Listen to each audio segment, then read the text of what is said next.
Vous savez quoi? Je pense que...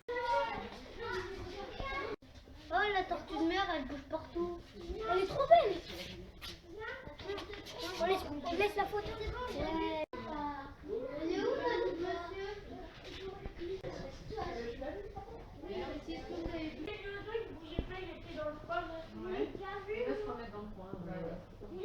Venez si on voit par l'eau, si on voit de l'eau.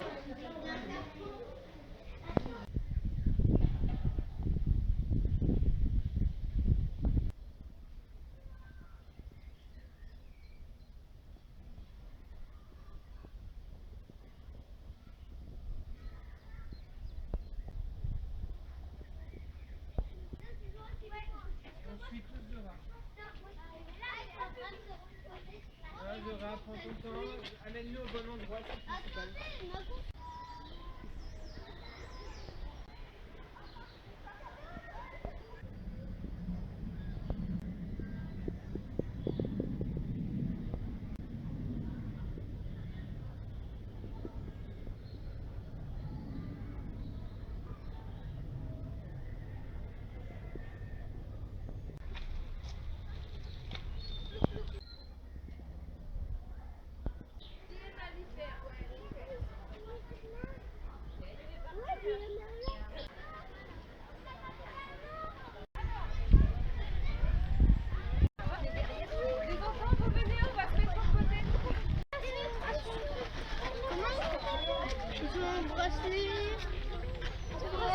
Regardez comment ça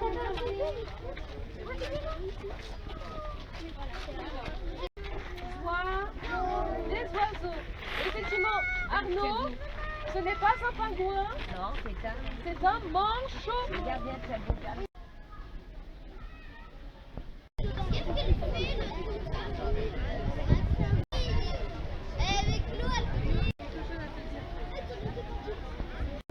On arrivera quand même à vous présenter quelque chose. Voilà, on vous laisse juste patienter quelques petits instants. Et...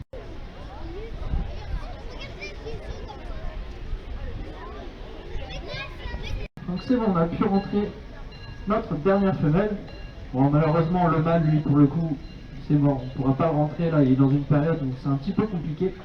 Donc ça risque de créer 2-3 petits conflits quand on sort les otaries et que le mâle est resté dans le bassin. Mais on va quand même essayer de vous présenter une de nos femelles qui s'appelle Mona. Mona, c'est la doyenne de notre groupe. Elle a 12 ans. Quelques petites consignes de sécurité avant qu'on démarre. Vous allez voir que les otaries sont très curieux, mais également très craintifs. Donc je vais vous demander d'éviter un maximum les gestes brusques et également de rester assis tout le long Alors Mona, donc la doyenne de notre groupe qui a 12 ans,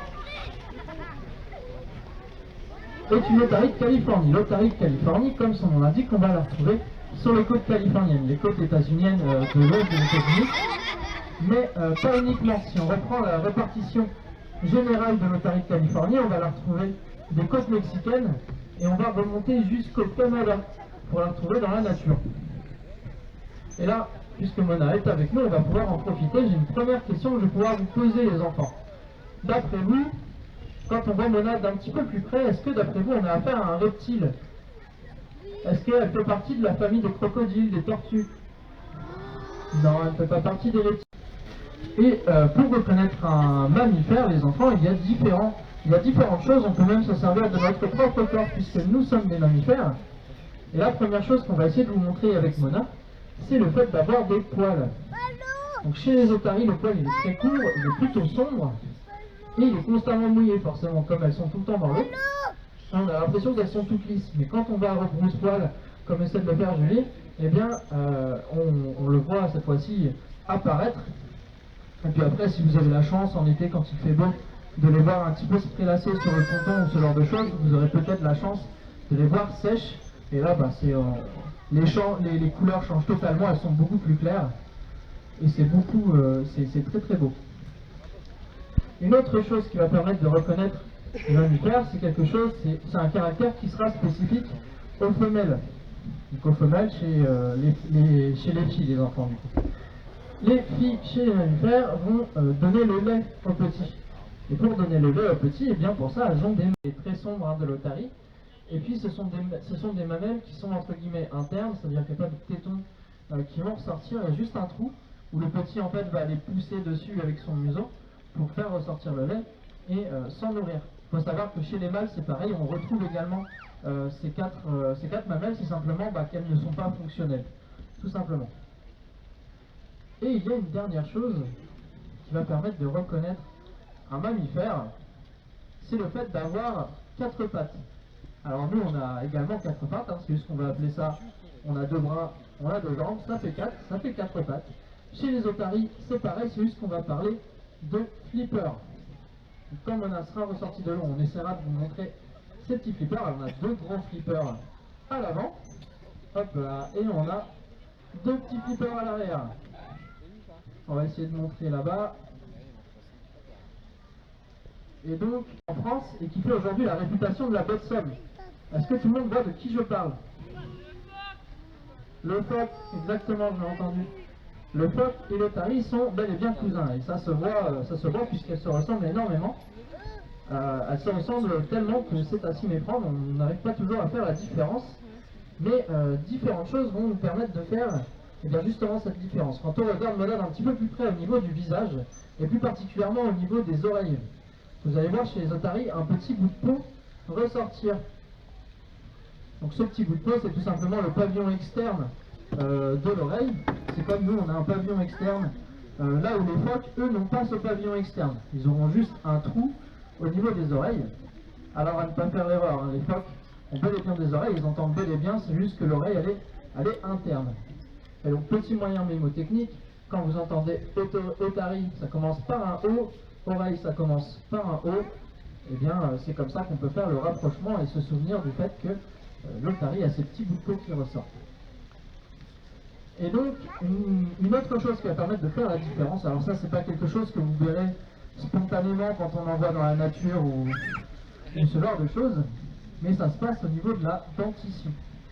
Donc, chez les phoques, la dentition elle est plutôt blanche, alors que chez les otaries, la dentition elle est plutôt noire. On va essayer de la montrer ici. Voilà, la dentition de Mona elle est bel et bien toute noire. Et il n'y a pas forcément de raison scientifique à ça, par rapport à l'alimentation, par rapport au comportement. C'est simplement génétique en fait. C'est issu de l'évolution, c'est pas une maladie au niveau des dents ou quoi que ce soit. C'est simplement que bien l'espèce a évolué de cette manière-là.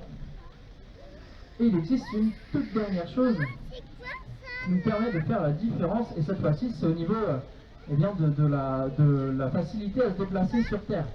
Vous allez voir que Mona, elle est capable de courir, elle est également parfaitement capable de sauter en dehors de l'eau, puisque quand vous la voyez se déplacer, elle va replier ses flippers avant. Ils sont tellement longs qu'elle peut les replier pour avoir un très bon appui et pouvoir se déplacer à une certaine vitesse.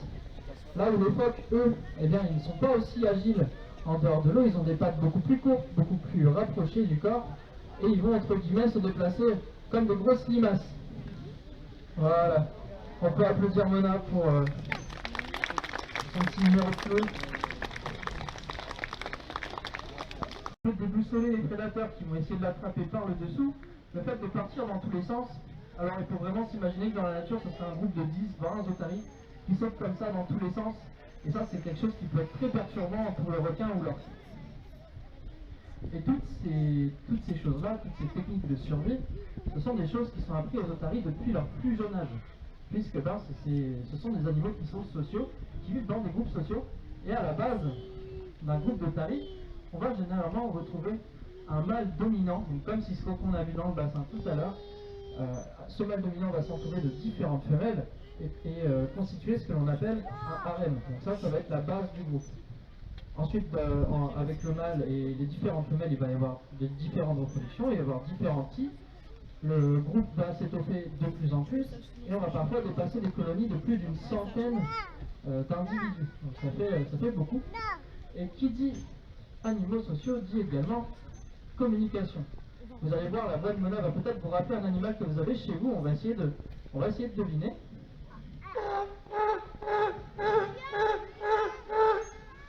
Qu'est-ce que ça vous fait penser? Ça ressemble au chien? Exactement, ça fait penser au chien et ce n'est pas pour rien. Puisque chez l'otari, on va également parler d'aboiement. Quand on va parler du cri de l'otari, on dit que l'otari aboie. Il y a beaucoup de similarités entre l'otari et le chien. Et d'ailleurs, les petits des otaries, on va également appeler ça des chiots. Et donc, nos otaries, toute la journée, elles se sont bien dépensées, elles ont chassé, elles se sont occupées des petits, elles ont joué. Forcément, à un moment donné, elles vont devoir aller se reposer. Elles sont comme tout le monde, elles ont besoin de repos. Et d'après tout ce que j'ai pu vous dire, d'après vous, est-ce que les otaries vont aller se reposer dans l'eau, dans la nature? Pourquoi? Exactement, dans la nature, comme on l'a expliqué, il y a les requins, il y a les orques, il y a les prédateurs. Parce que anatomiquement, elles sont capables de dormir dans l'eau puisqu'elles peuvent faire des apnées d'une vingtaine de minutes. Donc en soi, elles peuvent faire des siestes d'une vingtaine de minutes. Mais forcément, comme on a les requins et les orques, eh bien, ce n'est pas la première solution qu'elles vont choisir pour se reposer. Hop là, on peut l'applaudir. Et c'est donc, j'espère que ça vous aura plu. Si vous avez des questions, surtout n'hésitez pas à venir me les poser. J'y répondrai avec plaisir. Et sinon, eh bien, je vous souhaite une bonne continuation dans votre visite du zoo d'Amiens.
Sa maison.